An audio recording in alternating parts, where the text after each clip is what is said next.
Hace unos días hice una presentación en el seminario del Grupo de Estudios Sociales de la Ciencia, la Medicina y la Tecnología, o la Tecnología y la Medicina, en el Observatorio de Ciencia y Tecnología, sobre el proyecto ensamblado en Colombia. Y ahí también empecé diciendo que no sabía cómo organizar la presentación, porque a veces difícil, tiene una que organizar una presentación sin saber cuál va a ser su auditorio. Si el auditorio son las personas, muchas, más de 50 que participaron en el proyecto, pues digamos la presentación es una, y si el auditorio está compuesto de personas que no participaron del proyecto, que quizás ni siquiera han oído hablar del proyecto, como puede ser el caso hoy, entonces la presentación es otra. Entonces, hace 15 días ensayé una cosa, hoy voy a ensayar otra que tiene elementos en común, pero también elementos diferentes. Y por eso también pensando que de pronto el público sería más personas que simplemente les interesa o les puede interesar esta pregunta, cómo ensamblar ciencia, tecnología y sociedad, que parece un poco como misteriosa. Organicé la primera parte de la presentación con un ejemplo.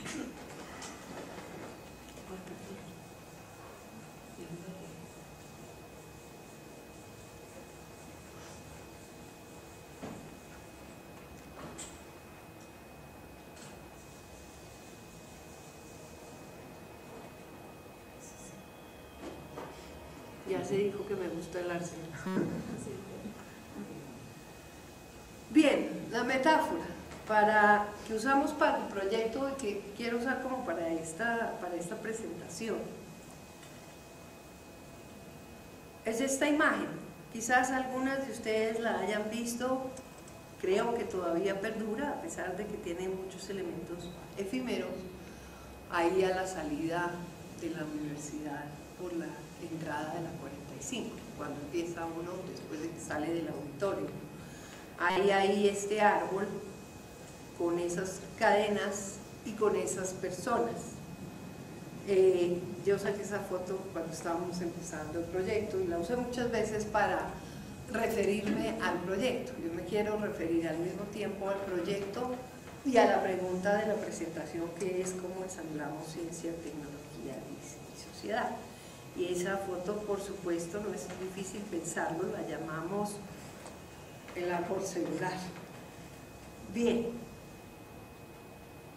resulta que, digamos, para la sociología, y pues de todas maneras no me puedo apartar, pero para muchas ciencias sociales, evidentemente también esa es una pregunta. La pregunta que algunos han considerado que funda en realidad la sociología, el pensamiento sociológico, es pues qué sostiene un orden social, cómo se mantiene el orden social, decía Parsons para los que estudian sociología. Cómo es que la sociedad es orden, decía él, y no caos. ¿Cómo se hace para entender ese elemento? En este caso, pues bueno, el caso de la metáfora, de la imagen que les mostré, pues no estamos hablando de toda la sociedad, sino de sostener este aglomerado social, de esas personas que están ahí casualmente reunidas frente o alrededor de ese árbol. Pero al mismo tiempo era también una pregunta para el grupo que iba a hacer esta investigación, que como Yuri dijo, se basó en una convocatoria que hizo Conciencias para la celebración del bicentenario. La hizo en el 2009, nuestro grupo, en alianza con muchos otros grupos, participamos en la convocatoria y hicimos un proyecto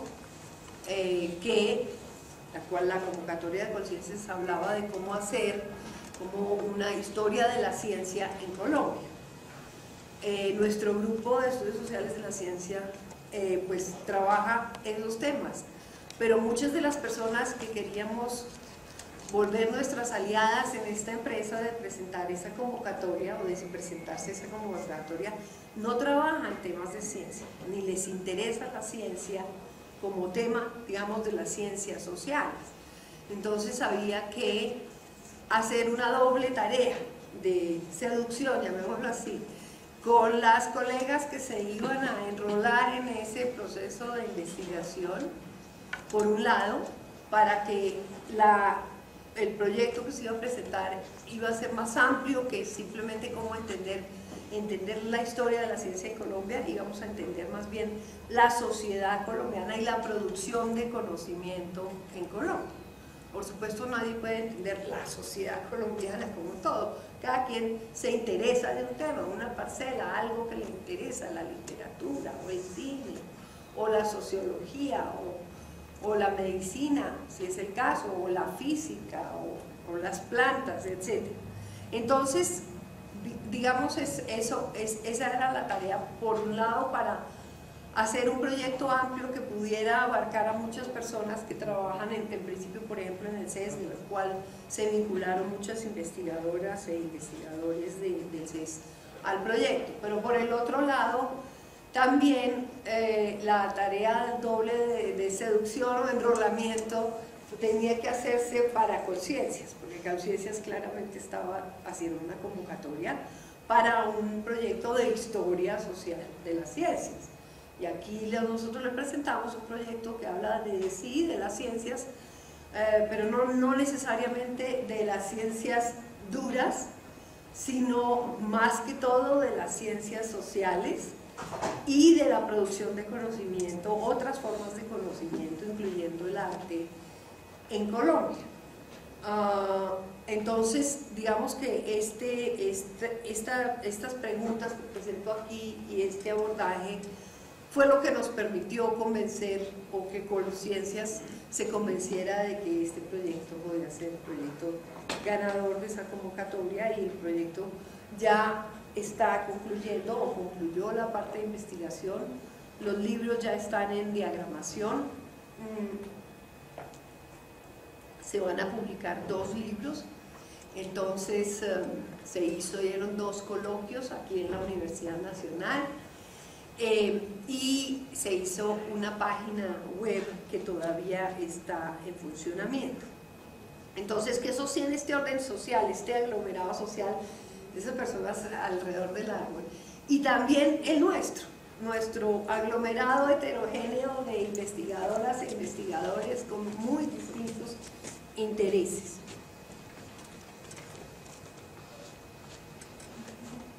Bueno, se me ve ahí mejor que en el mío. No, ciertamente en el caso del árbol y del nuestro, ni la coerción ni el poder social. Digamos, la versión de Hobbes, según nos cuenta Parsons, de que sostiene el orden social es pues la coerción, la autoridad, el poder social mantiene atada a la sociedad. De otra manera, ella sería caos y el hombre sería lobo para el hombre y todas esas cosas. Bueno, ante eso, digamos, el sociólogo Talcott Parsons criticaba esa salida y decía que realmente la sociedad no se podía sostener solamente a punta, el orden social a punta del policía de la esquina, porque no hay suficientes policías y que se necesitaba algo más, y algo más era pues las normas interiorizadas, la coacción que produce la interiorización de la norma, el deber ser, lo que yo considero que es bueno para la sociedad, independientemente de que en ocasiones no vaya a favorecer mis intereses particulares, pero digamos esa es una interpretación que tiene muchas limitaciones, como digamos ha mostrado la sociología posterior, empezando por la etnometodología, que desbarató un poco esa idea acerca de las normas y su papel en la acción social. Ni el orden de la interacción, que sabemos con Goffman, digamos, tiene una cierta gramática, unas ciertas regularidades que se mantienen, que se vigilan en la medida en que estamos como recíprocamente refiriéndonos en una determinada situación social, unas frente a otras, mirándonos, observándonos, en cierto sentido controlándonos en unos rituales de interacción, que claro que son importantes como las normas y como la coacción, pero que no serían suficientes, digamos, elementos para mantener ese aglomerado que observábamos ahí en esa imagen que voy a volver a repetir. Algo de lo que los estudios sociales de la ciencia han venido diciendo de un tiempo para acá es que en realidad el orden social es un orden sociotécnico. Digamos que la sociología le ha puesto mucha atención a la acción social, a la sociedad, a una serie de elementos casi etéreos. Poco a poco fue incluyendo los cuerpos y una serie de elementos, por supuesto, pero por mucho tiempo parecía que la sociología hablaba como de ángeles, sin cuerpo, sin materialidad. Y que realmente no debemos hablar es de un orden social, sino de un orden sociotécnico. Y ese giro, digamos, que ha dado los estudios sociales de la ciencia, que piensa y ha tratado, especialmente en la figura de Bruno Latour, Michel Caron, John Lowe, Anne-Marie Moll y otros, reconfigurar el mismo pensamiento sociológico. Entonces se trata, el orden sociotécnico es un ensamblaje heterogéneo, en el caso de la diapositiva que les mostraba, de personas, normas, plantas, el árbol y aparatos. Y en todas las circunstancias de la vida social y de la vida de la interacción estamos frente precisamente a esos ensamblajes heterogéneos. Ahora, ese que está ahí alrededor del árbol, pues uno se puede preguntar qué tan durable es, ¿cierto? Qué tan resistente, qué tan irreversible es ese orden social. Un día de estos entra la policía o ese orden sociotécnico, entra la policía al campus o alguien decide que no más árboles celulares y pues simplemente queda el árbol y ese aglomerado alrededor del árbol desaparece. No más chazas. O es fugaz, o es inestable, o es explosivo, y en realidad frente a cualquier situación social en relación con cualquier, digamos, orden sociotécnico, uno se puede hacer esas mismas preguntas: ¿es durable, resistente, o es explosivo, o es fugaz, o bueno, una serie de elementos? Por supuesto, quiénes lo integran, cómo lo integran, qué lo sostiene, qué lo mantiene unido, y un poco al averiguar qué lo mantiene unido también vamos viendo qué tan durable, qué tan irreversible es. La sociología se ha interesado también mucho por los problemas de la distribución, digamos, dicen Latour y Calón. Le ha interesado los problemas de las clases sociales, del género, de la etnicidad, de la edad, de la discapacidad y otros. Pero descuida, digamos, la distribución, o ha descuidado la distribución y la heterogeneidad de la agencia. La sociología considera que solamente actúan los seres humanos. De hecho, hace unos años hubo toda una controversia en los estudios sociales de la ciencia cuando algunos de estos autores empezaron a decir que existen actantes, que las cosas son actantes, son como actores también. ¿Sí? Los aparatos y los artefactos son también actores, y los animales también son actores, como el típico chiste de los conductistas, cuando la persona que está haciendo el condicionamiento con la rata le pone el alimento, el refuerzo a la rata, y para que la rata presiona un botón, el entrenador le pone el alimento, inmediatamente que la rata presiona el botón, entonces uno al tiempo se puede preguntar quién está condicionando a quién. Si es la rata la que está condicionando al que está condicionando, porque la rata presiona el botón y el otro le pone la comida. Así que hay una especie de condicionamiento mutuo en realidad. Pero la sociología fue durante mucho tiempo muy reacia, y todavía lo sigue siendo, digamos, en su versión tradicional, a esta perspectiva. De allí que poco se interese en realidad por los aspectos de la materialidad. y de la agencia de los no humanos, de aparatos, de estándares y de metrologías, porque la sociedad, esa cosa de la que hablamos tanto, pues está hecha también de una cantidad de elementos en los que no pensamos, que a veces vemos como muy aburridos, los formatos que hay que llenar. Los doctores no solamente ven a los pacientes y les ordenan unos diagnósticos que están estandarizados, sino además tienen que llenar unos formatos, una historia clínica, y ahí no se puede poner cualquier cosa. Vi a la paciente fulanita, ¿cómo estaba de amable ese día? No, eso no viene al caso para la historia clínica, y así sucesivamente. Entonces estamos regulados por una serie de estándares que también dan cuenta de la forma como actuamos, y por una serie de metodologías que van interrelacionando también y estructurando esos mismos estándares. Y qué duda que cabe que nuestra vida diaria en las sociedades contemporáneas está en interacción constante con aparatos. Yo estoy aquí haciendo esta presentación con estos aparatos, y bueno, ellos hacen alguna cosa. Yo puede que le estuviera también haciendo pases mágicos a esta lenta portátil que llamo Azulita, para que arrancara. Bien, pues miren lo que hay ahí. Si volvemos a mirar con cuidado la diapositiva, que ahora la vuelvo a mostrar, pues la cadena, claro, uno podría decir, esa habla de un orden de coacción, una coacción. Las personas, como la cadena está amarrada al árbol, de la cadena cuelgan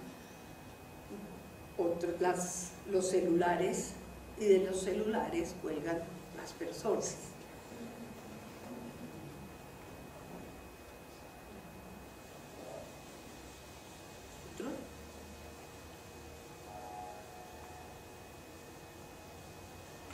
Vemos aquí de todas maneras, digamos, una serie de elementos bastante tenues, pero no importa, una cierta sociabilidad específica, mediada tecnológicamente en ese encuentro alrededor del árbol celular. Estar con otro o con otra en privado, en una conversación privada. Las conversaciones telefónicas, pues hasta hace poco, tenían un carácter privado. Ahora con los celulares las conversaciones telefónicas han ido cambiando de naturaleza, son medio públicas, medio privadas. En la calle estamos observando constantemente gente que va hablando, y a veces se escuchan conversaciones que uno consideraría como bastante íntimas. Yo porque tengo que estar oyendo esto, y nos estamos ajustando a esa nueva sociabilidad y a esa nueva etiqueta. Por ejemplo, la etiqueta de que uno tiene, si tiene un celular, tiene que estar disponible todo el tiempo, ¿sí? No estaba en mi casa, no, pues el celular es un aparato, usted es un cyborg pegado de su celular, por lo tanto no puede decir que no oyó el celular o no pudo responder a la llamada, porque eso ha cambiado también nuestra forma de relacionarse. En este caso, pues es una sociabilidad mediada tecnológicamente, estar con otro, lo que tiene un elemento privado, a distancia por supuesto, pero en público. Es un colectivo efímero. Por supuesto, ahí en esa relación se trata de un servicio que se compra, minutos, una especificidad bastante interesante colombiana. No sé si exista en otros países de América Latina, pero sería bueno verlo. Todos los extranjeros que llegan acá y ven los letreros que dice minutos a 150, minutos a 200, y uy, yo, bueno, ¿cuántos minutos? Como si me comprara minutos de vida, me puedo comprar, ¿no? Pronto me compro 10 años.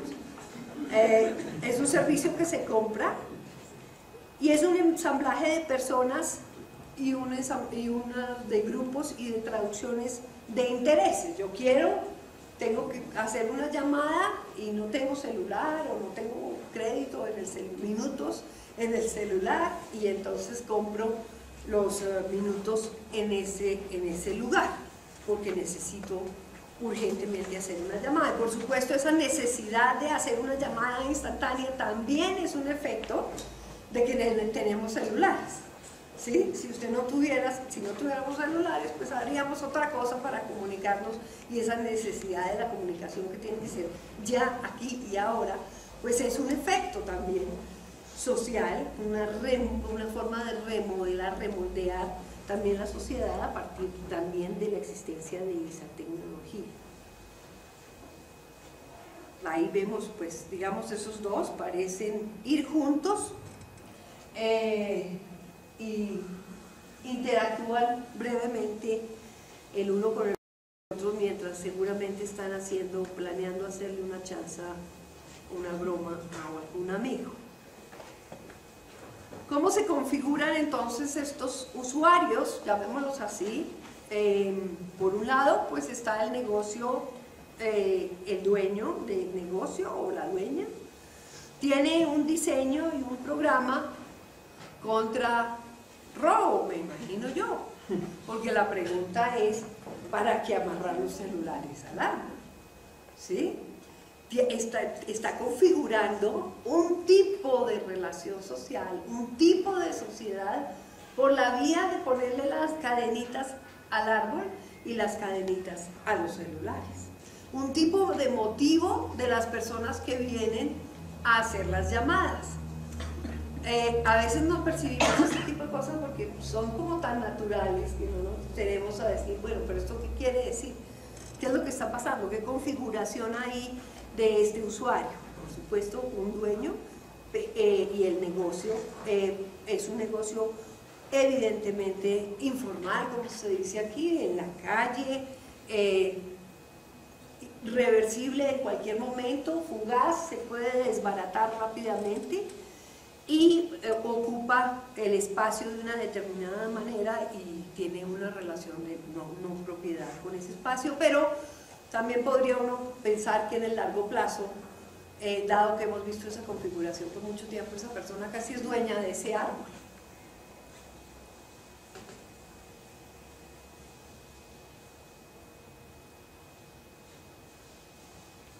Los usuarios pues son clientes fugaces, evidentemente, en esa imagen, jóvenes de prepagos, no prepagos, tiene otra connotación, probablemente de servicios prepagos.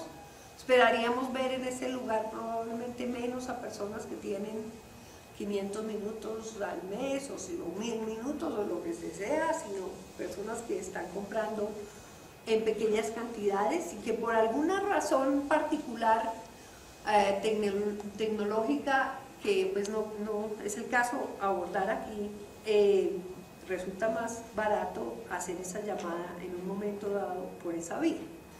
Esas personas pues cuelgan del árbol, dependen de la existencia de ese árbol para su afán de comunicación.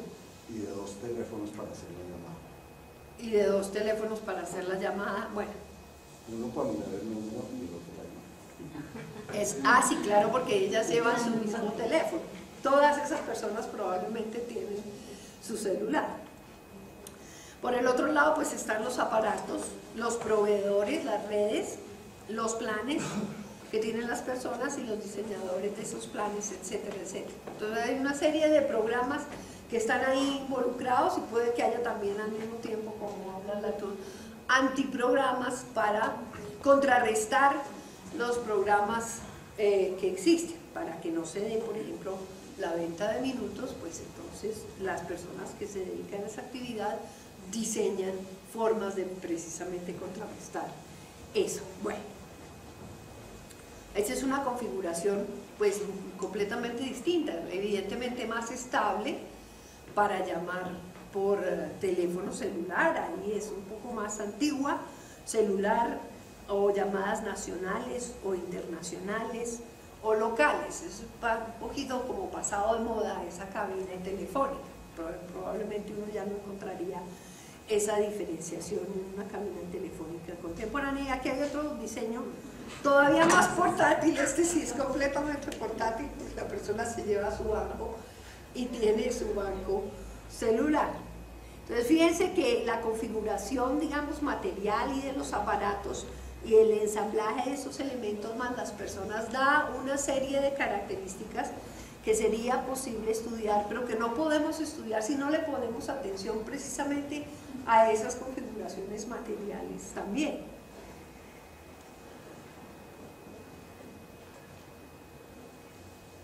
Bien, este es otro ensamblaje, un poco extraño en verdad, una escena rarísima. No es fotomontaje. No es fotomontaje, no, absolutamente no. Eso es una escena que tampoco hubiera podido ocurrir cualquier día de la semana al frente en la entrada de la 45, ¿cierto? Porque ustedes ven un grupo de personas, ahí hay dos como fisicoculturistas haciendo como una especie de danza, de presentación, y por este lado están los Robocops actuándose a sí mismos con toda su indumentaria para su trabajo, salvo que los escudos tienen pues esos corazoncitos y esas cosas un poco como distintas. Obviamente todas las personas que salimos ese día de la universidad un sábado en la mañana y observamos esa escena, pues todo el mundo inmediatamente, hoy todo se fotografía, todo el mundo inmediatamente empezó a sacar sus cámaras de video, de fotografía y a preguntarse, ¿esto qué es? ¿Qué es esto?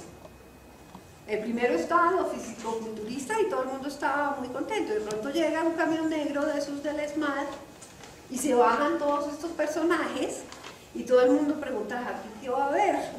Y empiezan a hacer unas formaciones y a gritar y además y todo el mundo, pero esto es real, esto es una parodia, pero todo el mundo se acercaba a mirarle los uniformes y se veían no de plástico, sino realmente como Robocops. Un ensamblaje extraño.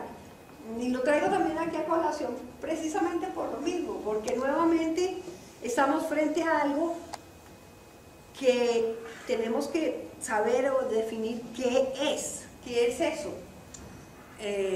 ¿Cómo empiezo a mirarlo? ¿Cómo empiezo a examinarlo? Y también usamos de metáfora yo mucho en las presentaciones al comienzo del proyecto esta imagen que me gustaba mucho por eso, porque también hablaba de un ensamblaje, en este caso, de personas y una serie de aparatos de fotografía. De hecho, sin el aparato de fotografía, mi aparato de fotografía no podría mostrarles eso.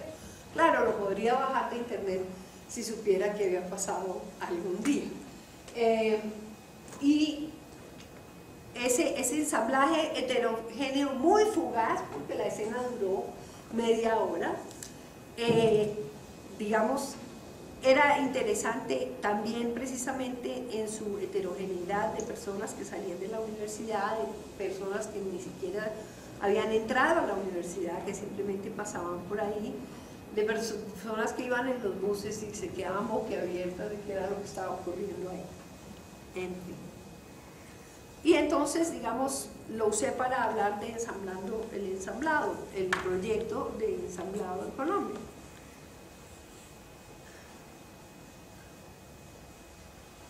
El tema entonces, y que ha sido el tema como central del proyecto, el enfoque central del proyecto, y es parte de una perspectiva también de la TUR, de los estudios sociales de la ciencia, es cómo hacemos para transformar el estudio de los hechos en el estudio de asuntos de interés público. Digamos, los estudios de la ciencia empezaron tratando la ciencia en los laboratorios, las ciencias duras especialmente, y resulta que eso parecía como que nos alejaba mucho de la sociedad, y resulta que la ciencia y la tecnología están involucradas en todas las actividades de la sociedad cotidianamente. Entonces los estudios sociales de la ciencia empezaron a virar y a decir, no, momentico, no nos centremos en la producción de hechos, que es lo que hemos hecho y ya lo hemos hecho bien y ya sabemos cómo hacer eso, en la producción de hechos en el laboratorio, sea social, sea cualquier laboratorio. Hablemos de la producción de asuntos de interés público, porque es que muchos hechos se vuelven asuntos de interés público, ¿sí? Todos los días hay temas que se están discutiendo. Está hablando del matrimonio igualitario, entonces, o de la adopción por parte de parejas del mismo sexo de jóvenes, hijos, hijas. ¿a quiénes le preguntan? Le preguntan a los expertos en psicología, les preguntan a los expertos en religión, en ética, en valores, en formación juvenil, etcétera, etcétera, etcétera. Pero ese es un tema que nos interesa a todas las personas como sociedades. No es un tema solo de los expertos, es un tema que habla sobre qué tipo de sociedad queremos, y no se puede cerrar simplemente con la voz de unos expertos que se reúnan allá y digan, bueno, así se resuelve este asunto. Esos asuntos de interés público, cómo se producen, cómo se cierran, cómo se generan controversias en torno a asuntos de interés público, que si el metro, que si no el metro, que si el metro liviano, que si el tranvía, que si el plan de reorganización, el POT que hasta ahora se está discutiendo, que si eso es una reforma sustantiva como un nuevo POT o que si no es completamente, que si cuáles son los elementos técnicos de eso y cuáles son los elementos políticos de eso. Digamos, ese tipo de asuntos que se discuten a diario y que tienen un componente fundamental de conocimiento experto, pero que no deben solamente ser temas de expertos.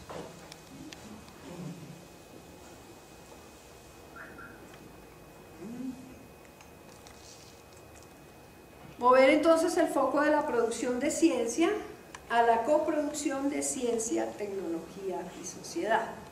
Y eso es también importante porque los estudios sociales de la ciencia comenzaron, y ahí quedó su nombre, viendo a ver cómo es que la ciencia y la tecnología se producen en un determinado contexto social, en una determinada sociedad, y cuánto de la sociedad está metida en la ciencia y la tecnología. Por supuesto, en la tecnología eso no es muy difícil de ver, se ve muy rápidamente. En la ciencia en ocasiones no es tan fácil de ver. Entonces el interés era por la ciencia y la tecnología y entender que tanto la sociedad, la forma de la sociedad, las características de la sociedad afectaban el conocimiento de la ciencia y la tecnología. Pero eso asumía que la sociedad era ya una cosa no problemática, ¿sí? O sea, que usábamos la sociedad para explicar la ciencia y la tecnología, ¿sí? O sea, no hay ningún problema con la sociedad, pero pronto se vio que efectivamente la sociedad también es parte de lo que se tiene que explicar. Entonces, tenemos que explicar simultáneamente, comprender simultáneamente la ciencia, la tecnología y la sociedad, porque se coproducen, ¿sí?, simultáneamente. Los ejemplos que he dado sobre, por ejemplo, nuestra sociabilidad relacionada con los teléfonos celulares es una muestra precisamente de que se van cambiando prácticas sociales, formas de relación, formas de mantener también atada a la sociedad. Varias ventajas, digamos, en centrarnos, en pensar no por un lado los asuntos de interés público, por el otro lado en cómo se coproducen ciencia, tecnología y sociedad, o de manera incluso más amplia, conocimiento y sociedad.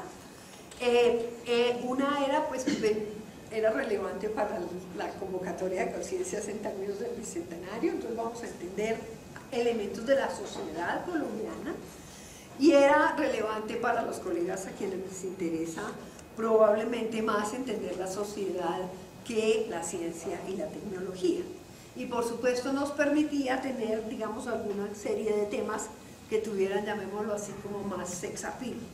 ¿Y a qué me refiero con eso? Mejor sociedad que ciencia.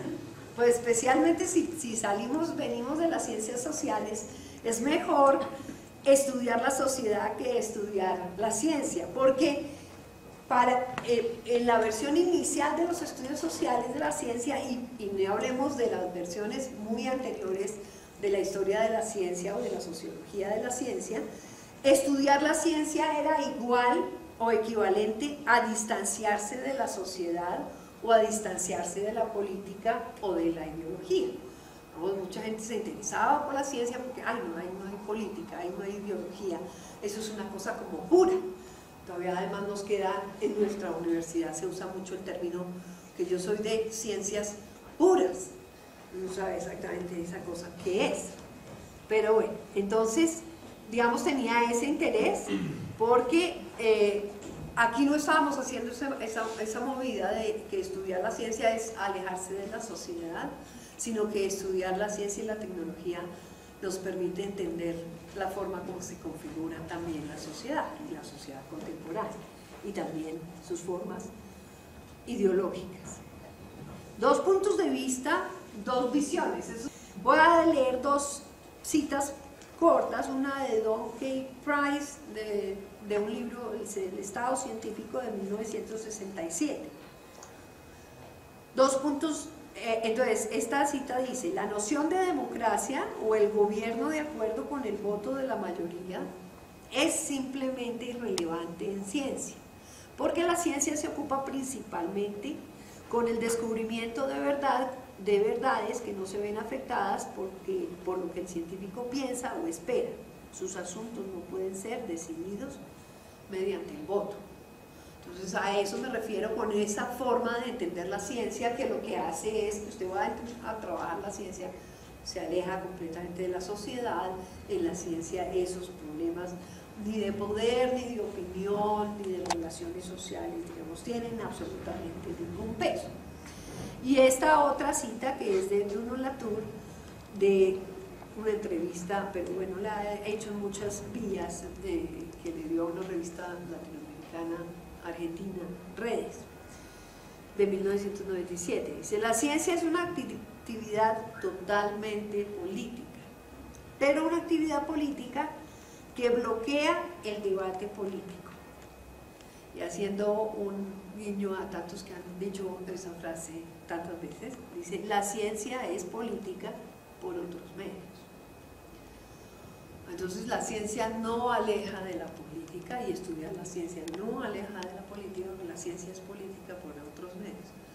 Pero la ciencia es política por otros medios por la vía de decir que no es política, ¿sí?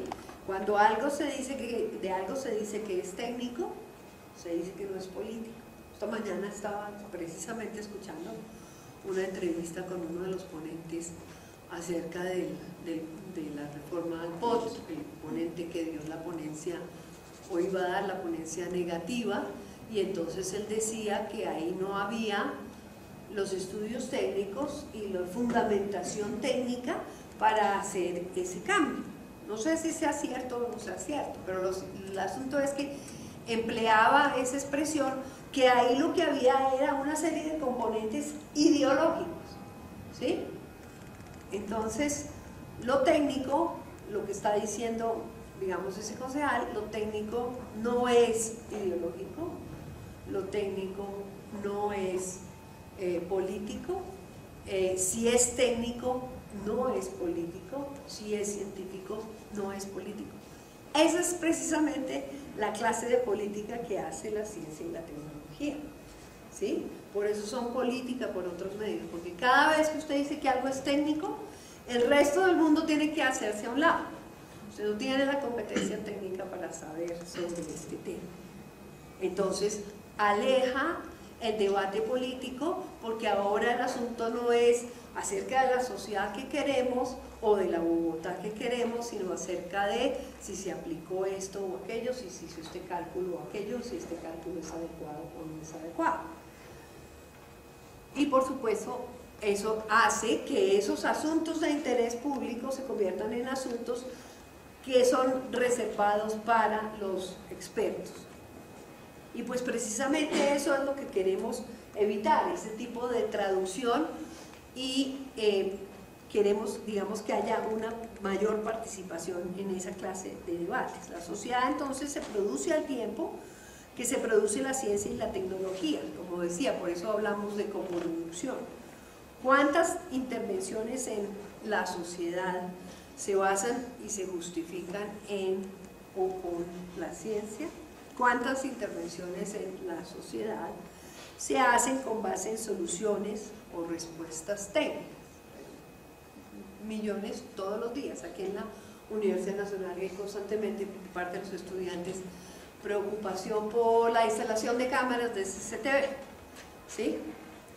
Que nos están vigilando, que nos están observando, que para qué son esas cámaras, que quién las va a usar.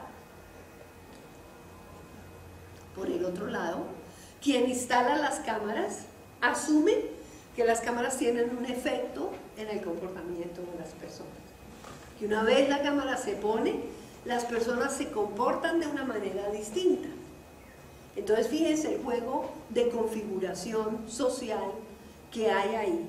Entonces, si solamente dijera cuántas intervenciones en la sociedad se basan en la ciencia, cuántas intervenciones en la sociedad se hacen con base en las soluciones, ahí hay un problema porque asumo que la sociedad ya está ahí, ¿sí? Y no que la sociedad está permanentemente configurándose y reconfigurándose con estos elementos. Entonces, tanto la sociedad como la ciencia y la tecnología se están reconfigurando, porque la ciencia tampoco ni la tecnología tampoco están ahí estáticas, son fuente permanente internamente de controversia y de tensiones.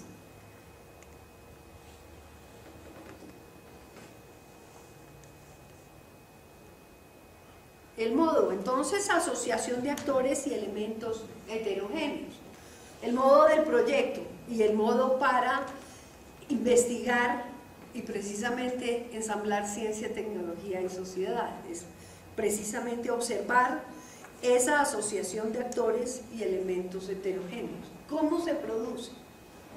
¿Quiénes se reúnen? ¿En torno a qué se reúnen? ¿Qué los mantiene reunidos, los separa? ¿Qué los ata ahí? Que no es solamente la sociedad, ese elemento como tan abstracto, ¿sí? ¿Cómo entonces se producen esos actores, esas asociaciones? Y la sociedad finalmente es una serie de asociaciones.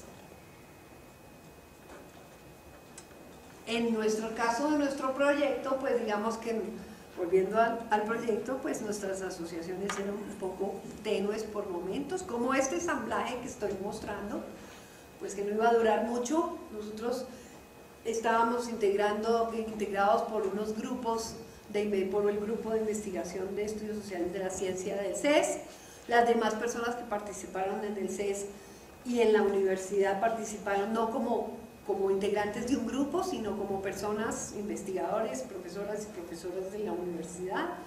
Integramos un grupo eulogos y seres de la Universidad de Ibagué y un grupo de educación y sociedad de la Universidad de Cartagena, a Maloca y al Centro Interactivo Maloca y al Observatorio Colombiano de Ciencia y Tecnología. Entonces un montón de gente con intereses distintos y con una variedad de objetos a ensamblar en ese proyecto, porque nos comprometimos a una serie de cosas, no solamente a dar un informe al final del proceso, sino que muchos proyectos se proponen, más unas publicaciones, sino también realizar unos coloquios que tuvieron, como les decía al comienzo, se hicieron 2 aquí en la Universidad Nacional, invitando muchas personas nacionales e internacionales, científicos de los estudios sociales de la ciencia en general, y quedamos de hacer 2 libros que, como les decía, ya están en diseño no, en diagramación, y jóvenes y menos jóvenes investigadores e investigadoras, muchos estudiantes participaron. De hecho, cuando rendimos nuestro primer informe, que había puesto que 10 jóvenes investigadores, y resulta que dijimos que teníamos 35 jóvenes investigadores ensamblados en el proyecto, y entonces conciencia pusieron el grito en el cielo, que ahí debía haber una mala planeación y que explicara por qué la disparidad entre 10 jóvenes que habíamos ofrecido y 35 que estaban haciendo, cómo estábamos haciendo para tener tantos jóvenes investigadores. Entonces, el formato del proyecto ya condiciona una lectura del proyecto. Muchos de los funcionarios de conciencia que están evaluando un proyecto, parte de lo que hacen, decían mi amigo Jorge Arias, era chuletas. Aquí se dijeron 3 estudiantes de pregrado, 3, chulo. 4 estudiantes de posgrado, 4, chulo. 10 asistentes de investigación, uy, 35, no, aquí hay un problema, ni siquiera importa que han sido más y no menos. Los aspectos políticos, visibilizar valores, elecciones y opciones y alternativas en la producción de tecnologías, ciencia, conocimiento y sociedad.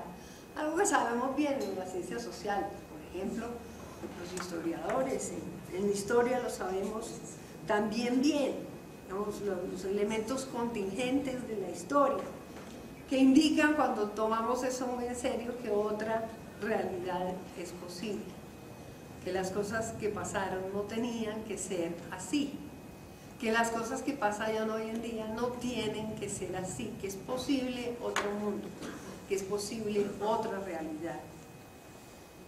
Porque tenemos y partimos en general, yo creo, de una posición antiesencialista que busca más bien comprender las asociaciones y las relaciones que esencias, ¿sí?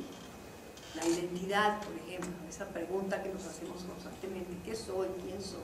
Eso nunca es una esencia, por más que tratamos de darnos nuestra esencia, siempre es relacional, siempre se construye en una relación con un otro, con otra persona o otras personas.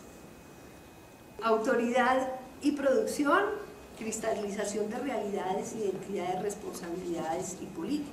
Digamos, en el conocimiento, en el saber, digamos, hay unas relaciones también de autoridad en esa producción que afectan y que cristalizan en ocasiones precisamente esas realidades y esas identidades. La descripción también produce realidades, entonces la pregunta que tendríamos que hacernos es de qué manera nuestro trabajo produce efectos de realidades. Ya lo han preguntado muchos en la sociología, pero nunca debemos dejar de preguntarnos eso, y qué efectos queremos producir, qué realidades queremos construir y cuestionar o cuestionar, porque también los temas que decidimos abordar, tenemos que hacernos esa pregunta: ¿qué mundo es el que estamos construyendo a partir de centrarnos en esos temas? ¿A quién le damos voz? ¿Sí? En los estudios sociales de la ciencia ha habido mucha preocupación también por eso. En ocasiones, especialmente la perspectiva de la altura ha sido vista como muy managerial, como muy de administración, y se ha usado mucho para eso, y con mucha eficacia, porque está toda hecha muy bien para eso. Organizar las redes, ensamblar las redes, los efectos de traducción, las asociaciones, todas esas cosas suenan muy bien. Pero la pregunta siguiente es: ¿y qué pasa con las personas que quedan por fuera de las redes?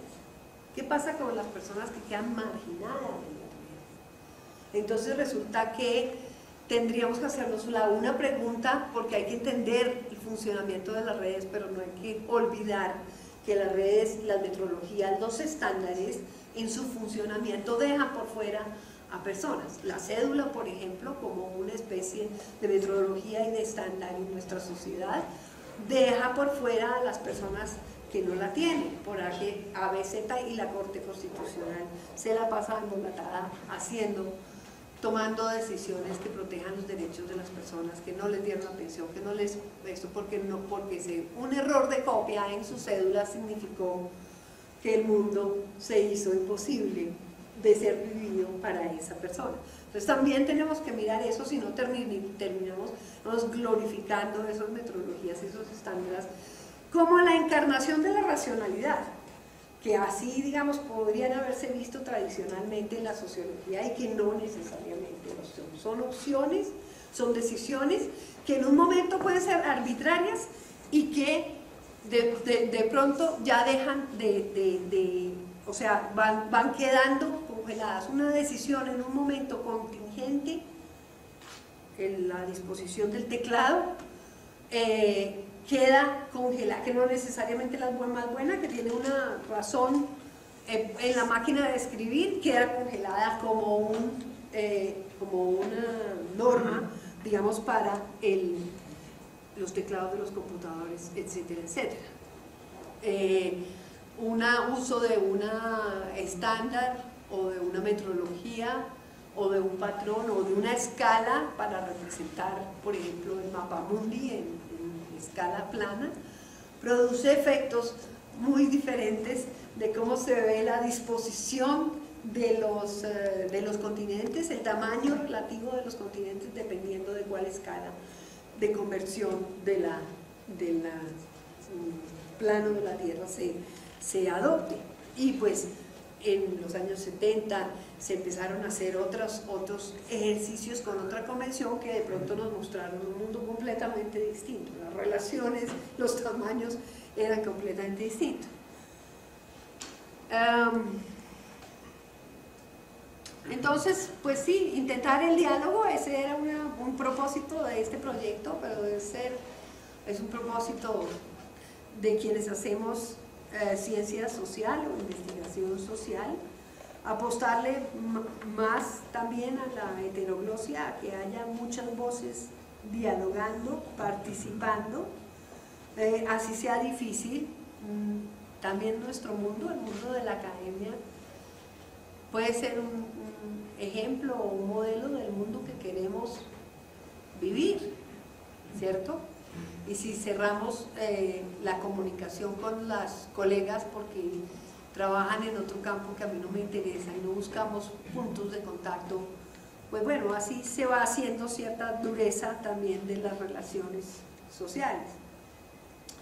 ¿Y qué tanto podríamos apostarle a una política del saber y el bienestar más que de la ciencia y la tecnología? Digamos, otros proyectos de historia de la ciencia en Colombia que ha financiado conciencias como la historia social de la ciencia, pues tenía un objetivo de política que era que, bueno, entender cómo se ha desarrollado la ciencia en Colombia para ver cómo hacemos más ciencia en Colombia y financiamos más ciencia en Colombia. Yo no estoy en contra, por supuesto, de que se haga ciencia y tecnología en Colombia, pero sí creo que es importante que nos preguntemos qué clase de ciencia es la clase de ciencia que nuestra sociedad requiere. Y por supuesto es una pregunta compleja y la respuesta tampoco es una respuesta única. La respuesta es una respuesta compleja, relacional, situada, histórica, momentánea probablemente. Pero en este caso, pues tenemos que pensar en una ciencia y la tecnología que ayuda a producir, que coproduce una mejor sociedad, una sociedad más humana, más amable, menos desigual, porque definitivamente, eso sí está claro en las estadísticas del mundo, la ciencia y la tecnología no producen necesariamente la equidad social y la igualdad social. Si vemos hoy en día, tenemos un mundo con mucha más ciencia y tecnología, sin duda, una gran diferencia entre los países que tienen más desarrollo científico y tecnológico y los que no tienen desarrollo científico y tecnológico, pero también dentro de los países que tienen desarrollo científico y tecnológico, lo que estamos viendo es que está creciendo también mucho más la desigualdad en esos países. No necesariamente ni la armonía ni el bienestar, la desigualdad también ha venido creciendo, en el caso de Estados Unidos y las tensiones sociales, etcétera, etcétera. Entonces, digamos, cuando se dice que la ciencia y la tecnología, o más ciencia y tecnología, son la respuesta para una sociedad más fuerte, para el desarrollo social y todas esas cosas, pues sí y no, porque efectivamente no es la ciencia y la tecnología per se las que van a brindar eso, sino una ciencia y una tecnología que atiendan a ciertos problemas. Y un profesor de los que escribe uno de los artículos precisamente muestra cómo las investigaciones en la Argentina sobre la enfermedad de Chagas, investigaciones de punta, investigaciones muy bien financiadas, investigaciones que produjeron una cantidad de papers, como se dice, en revistas internacionales, no produjeron mejores condiciones de vida para la gente que padece la enfermedad de Chagas en la Argentina. Entonces, ¿para qué los papers? ¿Sí? Sí, bueno, muy bien, necesitamos unos papers porque tampoco la idea es, vamos, inmolarnos en la causa del anonimato, pero necesitamos más que todo pensar que más allá que los indicadores de los papers y conciencias tiene que pensar, porque si uno mira otra metodología, el decreto 1279 con el que nos pagan a nosotros.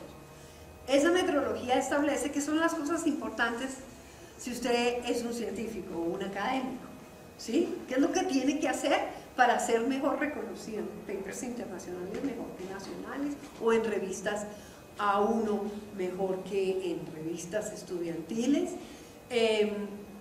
Y no necesariamente hay un indicador que sería bastante difícil de producir, pero bueno, habría que pensar, ingeniarse, de felicidad o de bienestar o de algo por el estilo, ¿no? Lo que se necesita medir es papers y papers de una cierta calidad. No estoy diciendo que ninguna de esas cosas sean fáciles, pero la traducción de medir papers y la metodología de medir papers lo sabe aquí Yuri Jack Gómez mucho mejor que cualquiera de nosotros, ciertamente mucho mejor que yo.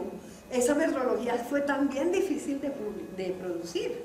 Esa metodología requirió bases de datos que integraban los títulos de las revistas, de una cantidad de revistas, 8.000 o 10.000 o 50.000 o 60.000 o 80.000 o 100.000 revistas en el mundo, para contar las citaciones, para contar los papers. Eso también es complejo de hacer. Entonces a veces se piensa que se invierte en ciertas cosas que son complejas y no se invierte en otras que son también complejas, pero probablemente contribuirían a una mejor sociedad. Resultados, pues ya les mencioné un poco lo del primer libro, lo del segundo libro. La página, que no dije cómo se llama, la página se llama ensambladoencolombia.org, sí, Ensamblado en Colombia. Pueden mirar la página y tiene pues la información de los distintos. Ahí cuando tengamos el libro, pues, porque ese libro no tiene fin comercial, cuando tengamos terminados los libros, ahí se colgarán los libros y los capítulos independientes para mayor acceso.